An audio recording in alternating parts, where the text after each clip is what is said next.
ಕನ್ನಡ ಎಲ್ಲರಿಗೂ ಬರುತ್ತೆ ಅಂತ ನಾನು ಅನ್ಕೊಂಡಿದ್ದೀನಿ. ಯಾಕಂದ್ರೆ ಎಲ್ಲರ ಸಿರಾಜು ಮತ್ತೆ ಗನಿ ಎಲ್ಲ ಹಿಂದಿಯಲ್ಲಿ ಹೇಳ್ತಾ ಇದ್ರು. ನಾವೆಲ್ಲ ಇಲ್ಲಿಯರಾಗಿರೋದ್ರಿಂದ ನನ್ನ ಕನ್ನಡ ಅರ್ಥ ಮಾಡ್ಕೊಂತೀರಿ ಅಂತ ನಾನು ಪ್ರಯತ್ನ ಮಾಡಿದ್ದೀನಿ. ನಾನಿಲ್ಲಿ ರಾಜಕೀಯ ಮಾತಾಡಿದ್ರೆ ತಪ್ಪು ಅಂತ ತಾವ್ಯಾರು ಅನ್ಯತಾ ಭಾವಿಸಬೇಡಿ. ಇವತ್ತು ಈ ಸಂದರ್ಭದಲ್ಲಿ ಉಪಚುನಾವಣೆ ಬಂದಿದೆ. ತಾವು ಕಳೆದ 1 ತಿಂಗಳಿಂದ ಗಮನಿಸ್ತಾ ಇದ್ದೀರಿ. ಇಲ್ಲಿ ನಡೀತಕ್ಕಂಥ ಪ್ರತಿಯೊಂದು ಬೆಳವಣಿಗೆಗಳನ್ನು ತಾವು ಗಮನಿಸಿದ್ದೀರಿ.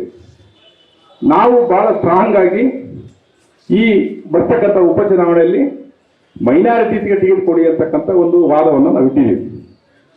ಅದು ಅಲ್ಲದಲ್ಲೇ ಅಹಿಂದ ವರ್ಗದ ಯಾರಿಗಾದ್ರೂ ಟಿಕೆಟ್ ಕೊಡಿ, ನಮಗೆ ಟಿಕೆಟ್ ಕೊಡಿ. ಬಹಳ 30 ವರ್ಷಗಳಿಂದ ನಮಗೆ ಈ ಭಾಗಕ್ಕೆ ಒಬ್ಬ ಅಲ್ಪಸಂಖ್ಯಾತ ಪ್ರತಿನಿಧಿ ಇಲ್ಲಿ ಇಲ್ಲ ಅಂತಕ್ಕಂಥ ಒಂದು ಕೊರಗು ನಮಗಿದೆ.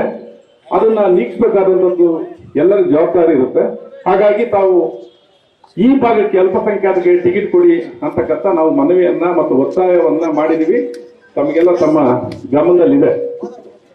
ಯಾಕೆ ನಾನು ಇದನ್ನ ಹೇಳ್ತಾ ಇದ್ದೀನಿ ಅಂತಂದ್ರೆ, ಇಲ್ಲಿ ಟಿಕೆಟ್ ಯಾರು ಬೇಕಾದ್ರೂ ಕೇಳ್ಬೋದು, ಅದಕ್ಕೇನು ಸಮಸ್ಯೆ ಇಲ್ಲ. ಇನ್ನು ಕೆಲವು ಗುಂಪುಗಳು ಟಿಕೆಟ್ಗಳನ್ನ ಕೇಳ್ತಾ ಇದ್ದಾರೆ.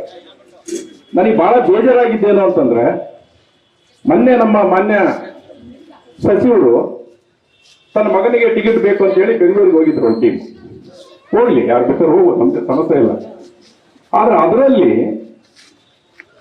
ನಿಮ್ಮ ಸಂಜೀವ್ ಅಧ್ಯಕ್ಷರು, ಕೆಲವು ಕಾರ್ಪೊರೇಟರ್ಗಳು, ಕೆಲವು ಮಾಜಿ ಮೇಯರ್ಗಳು ಹೋಗ್ಬಿಟ್ಟು ಅಲ್ಪಸಂಖ್ಯಾತರು ಕೊಟ್ಟರೆ ಗೆಲ್ಲೋದಿಲ್ಲ, ನೀವು ಮಲ್ಲಿಕಾರ್ಜುನ ಮಗನಿಗೆ ಟಿಕೆಟ್ ಕೊಡಬೇಕು ಅಂತ ಒತ್ತಾಯ ಮಾಡೋದೈತಲ್ಲ, ಅದು ನಿಮ್ಮ ಸಮಾಜಕ್ಕೆ ಮಾಡಿದ ದ್ರೋಹ. ನಿಮ್ಮ ಸಮಾಜಕ್ಕೆ ಮಾಡಿದ ದ್ರೋಹ ಅದು. ಇವ್ರಿಗೆ ಆಗಿಲ್ಲ, ಸುಮ್ಮನೆ ಬಾಯಿ ಮುಚ್ಕೊಂಡು 85,000 ಜನ ಮೈನಾರಿಟೀಸ್ ಇದ್ದೀರಿ ಇಲ್ಲಿ. ತಮಾಷೆ ಅಲ್ಲ. ಈ ಕ್ಷೇತ್ರ ಯಾವತ್ತೂ ಕೂಡ ಮೈನಾರಿಟಿ ಕ್ಷೇತ್ರ ಇದೆ. ಮಾನ್ಯ ಶಿವಶಂಕರಪ್ಪನವರು ಇದ್ದುದರಿಂದ ಯಾರೂ ಕೇಳಕ್ ಹೋಗಿದ್ದಿಲ್ಲ.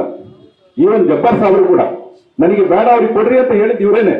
ಮಾಡಿದ ತಪ್ಪು ಇವರು. ಮಾನ್ಯ ಸಚಿವರು ಹೇಳ್ತಾರೆ ಮೊನ್ನೆ, ಅವನು ಯಾವನ್ ಜಮೀರು, ಏನ್ ಭಾಷೆ ಇದು? ಒಬ್ಬ ಮಂತ್ರಿ, ಒಬ್ಬ ಸಮಾಜದ ಮುಖಂಡ ಜಮೀರ ಮತ್ತ ಅವರಿಗೆ ನೀವು ಯಾವ ನಮ್ಮ ಕ್ಷೇತ್ರಕ್ಕೆ ಬರ, ನಿಮ್ ಕ್ಷೇತ್ರ ಬರ್ಕೊಟ್ಟು ಬಿಟ್ಟಿದೀವ ಮರ ನಾವು ಇದನ್ನ. ಇದು ನಮ್ಮ ಕ್ಷೇತ್ರ, ಇದು ಅಲ್ಪಸಂಖ್ಯಾತರು ಇನ್ನೂರ್ತಕ್ಕಂಥ ಕ್ಷೇತ್ರ ಇದು. ನೀನಿಲ್ಲಿ ಬಾಡಿಗೆಗೆ ಬಂದಿದೀಯಾ? ನಾವು ಸ್ವಂತ ಇರೋರು ಇಲ್ಲಿ, ನಾವು ಓನ್.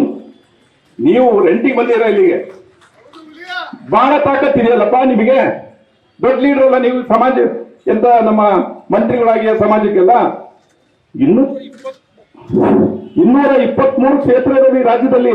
ಎಲ್ಲಾದ್ರೂ ನಿಂತು ಗೆದ್ದು ಮಾಡಿ ರಾಜಕಾರಣ. ನಾವು ಅವತ್ತು ಒಪ್ಕೊಂತೀವಿ, ಎಸ್ ಮಲ್ಲಿಕಾರ್ಜುನ್ ಇವರ ರಕ್ಷಣೆ ಯಾಕಾಗಬೇಕು?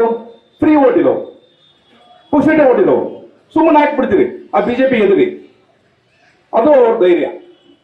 ಈ ರಾಜಕಾರಣ ನಡೆಯೋದಕ್ಕೆ ಮುಂದಿನ ದಿವಸಗಳಲ್ಲಿ ನಾವು ಬಿಡಬಾರ್ದು. ಈ ರಾಜಕಾರಣ ಇಲ್ಲಿ ಕ್ಲೋಸ್ ಆಗ್ಬೇಕಿಲ್ಲಿ.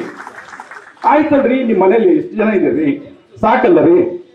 ಮನೆಯವ್ರು MP ಇದಾರೆ, ಮೇಡಮ್ ನೀವು ಮಂತ್ರಿ ಇದ್ದೀರಾ, ಬಿಡ್ರಪ್ಪ. ಇನ್ನು ಸಣ್ಣ ಹುಡುಗವನ್ನ ಕಾರ್ಪೊರೇಷನ್ ನಿಲ್ಲಿಸಿ ಸ್ವಲ್ಪ ಅನುಭವ ಪಡಿಸಿ ರಾಜಕಾರಣ, ಆಮೇಲೆ ಮುಖ್ಯಮಂತ್ರಿ ಮಾಡಿ. ಕಾರ್ಪೊರೇಷನ್ ಮುಖಾಂತರ ಬಂದು ರಾಜಕೀಯ ಏನು ಅನ್ನೋದು ಅರ್ಥ ಮಾಡ್ಕೊಳ್ಳಿ. ನಮ್ಮ ಅಪ್ಪರು 4 ಟರ್ಮ್ ಕಾರ್ಪೊರೇಟರ್ ಇದ್ರು, 1 ಟರ್ಮ್ ಮುನ್ಸಿಪಲ್ ಅಧ್ಯಕ್ಷರು. ನಾವು ಏನೂ ಆಗಿಲ್ಲ ಇದುವರೆಗೂ, ಸತ್ತೋಗ್ಬಿಟ್ಟಿದ್ವಿ ನಾವು. ಏನಾಗಿಲ್ಲ ಅಂದ್ರೆ ಸಮಾಜಕ್ಕೆ ಬೇಕಾಗಿರೋದಾಗಿ ಬಾಳಬೇಕು ನಾವು. ನಮ್ಮ ಮೊನ್ನೆ ನೋಡ್ತಾ ಇದ್ದೆ, ಜಬ್ಬಾರ್ ಸಾಹೇಬ್ರ ಜೊತೆ ಒಬ್ಬ ಎಲೆಕ್ಟೆಡ್ ರೆಪ್ರೆಸೆಂಟೇಟಿವ್ ಇಲ್ಲ.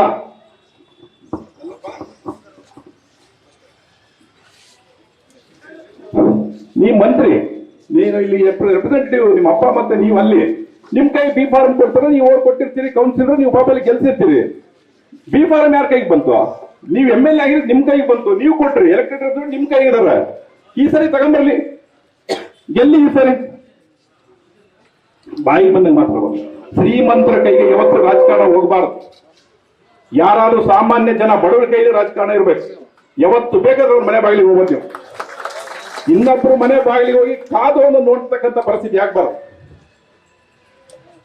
ಒಬ್ಬ ಸಾಮಾನ್ಯ ಜನರ ಕೈಗೆ ರಾಜಕಾರಣ ಇದ್ರೆ, ಒಬ್ಬ ಸಾಮಾನ್ಯ ಜನರ ಪ್ರಜೆಗಳ ಜೊತೆಗೆ ಅಧಿಕಾರ ಇದ್ರೆ, ಯಾರು ಯಾವತ್ತು ಬೇಕು 24 ಗಂಟೆನೂ ಹೋಗ್ಬೋದು. ಇವತ್ತು ನಾವು ನೋಡ್ತಾ ಇದೀವಿ, ಎಷ್ಟೆಷ್ಟು ಗಂಟೆ ಸಿಗ್ತಾ ಇದಾರೆ ಮಂತ್ರಿಗಳು, MLA ಅಂತ ಹೇಳಿ. ಈ ಪರಿಸ್ಥಿತಿ ಉದ್ಭವ ಆಗಬಾರ್ದು. ನಾವು ಕೇಳ್ತಾ ಇದೀವಿ, ಏನ್ ಕೇಳ್ತಾ ಇದೀವಿ? ನಮ್ಮ ಹಕ್ಕನ್ನ ಕೇಳ್ತಾ ಇದೀವಿ. ನಾವು ನಿಮ್ಮ ಹಕ್ಕನ್ನ ಕೇಳ್ತಿಲ್ಲಪ್ಪ. ನೀವು 5 ಕ್ಷೇತ್ರ ಲಿಂಗಾಯತರು ಗೆದ್ದಿರಿ, ನಾವು ಕೇಳಿದ್ವಾ? ಈ ಜಿಲ್ಲೆ ಒಳಗೆ SC ST ಕ್ಷೇತ್ರ ಬಿಟ್ಟು 5 ಕ್ಷೇತ್ರ ಲಿಂಗಾಯತರು ಗೆದ್ದಾರೆ, ಒಂದು ಬಿಜೆಪಿ ಬಿಟ್ಟು.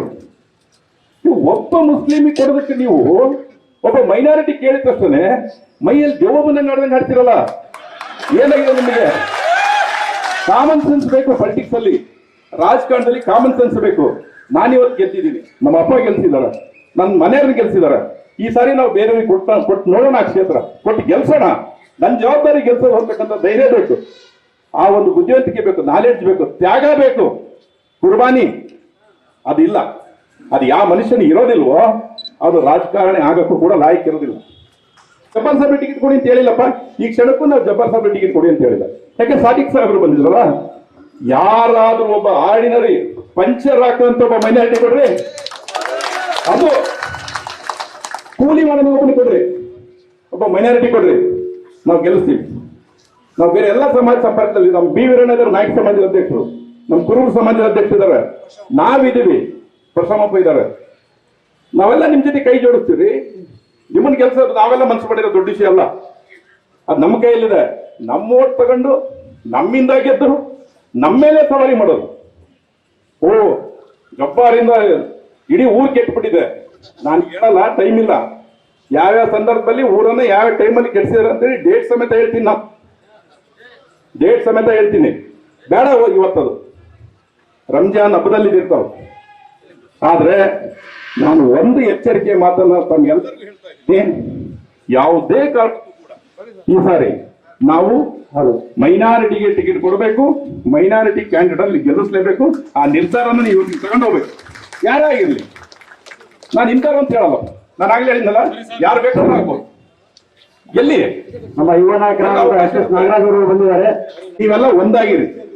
ಚುನಾವಣೆ ವಿಷಯದಿಂದ ನೀವು ಡಿವೈಡ್ ಆಗಬೇಡಿ. ರಾಜಕಾರಣ ಬರುತ್ತೆ. ಏಪ್ರಿಲ್ 9 ಎಲೆಕ್ಷನ್ ಅನೌನ್ಸ್ ಆಯ್ತು, ಏಪ್ರಿಲ್ 9 ಆದ್ಮೇಲೆ ಚುನಾವಣೆ ಮುಗಿಯುತ್ತೆ. ನಾವೆಲ್ಲ ಒಂದಾಗಿರ್ಬೇಕು. ಏನ್ ಬೇರೆ ಯಾರು ಕೊಟ್ಬಿಟ್ರೆ ಹಿಂದೂ ಮುಸ್ಲಿಂ ಗಲಾಟೆ ಆಗುತ್ತೆ. ಇನ್ನೊಂದು, ಎಲ್ರು ಹಿಂದೂ ಮುಸ್ಲಿಂ ಗಲಾಟೆ ಆಗುತ್ತೆ. ನಾವು ಬಿಡ್ತೀವ ಹಿಂದೂ ಮುಸ್ಲಿಂ ಗಲಾಟೆ ಆಗಕ್ಕೆ? ನಾವೆಲ್ಲ ಹಿಂದೂ ಮುಸ್ಲಿಂ ಬಾಯಿ ಜೀವನ ಮಾಡಿದೀವಿ ಇಲ್ಲಿ, ನಾವ್ ಬಿಡಲ್ಲ. ಆ ತರ ಸಂದರ್ಭ ಬಂದ್ರೆ ಫಸ್ಟ್ ನಾವು ನಿಂತ್ಕೊಂತೀವಿ ಇಲ್ಲಿ ನಿಮ್ ಜೊತೆಗೆ. ಅಂತ ಯಾವ ಸಂದರ್ಭನೂ ಇಲ್ಲಿ ಒದಗಿ ಬಂದಿಲ್ಲ. ಕಮ್ಯುನಲ್ ವೈಲೆನ್ಸ್ ಆಗ್ತಕ್ಕಂಥ ಸಂದರ್ಭ ಯಾವತ್ತೂ ಒದಗಿ ಬಂದಿಲ್ಲ. ಅದಕ್ಕೆ ಯಾರು ಹೆದರ್ಬೇಕಲ್ಲ, ನಾವೆಲ್ಲ ಒಂದೇ. ನಾವೆಲ್ಲರೂ ಒಂದಾಗಿ ಈ ಸಂಕಷ್ಟ ಪರಿಸ್ಥಿತಿಯನ್ನು ಎದುರಿಸಿ ನಮ್ಮ ಕ್ಯಾಂಡಿಡೇಟ್ ಅನ್ನು ಗೆಲ್ಲಿಸ್ಕೊಳ್ಳೋಣ. ಆ ದಿಕ್ಕಿನಲ್ಲಿ ಯೋಚನೆ ಮಾಡಿ ತಮ್ಮೆಲ್ಲರಿಗೂ ಹೇಳಿ ಅಂತಕ್ಕಂಥ ಮನೆಯನ್ನು ಮಾಡ್ಕೊಂಡು ನನ್ನ ಮಾತನ್ನು ಮುಗಿಸಿ ನಮಸ್ಕಾರ.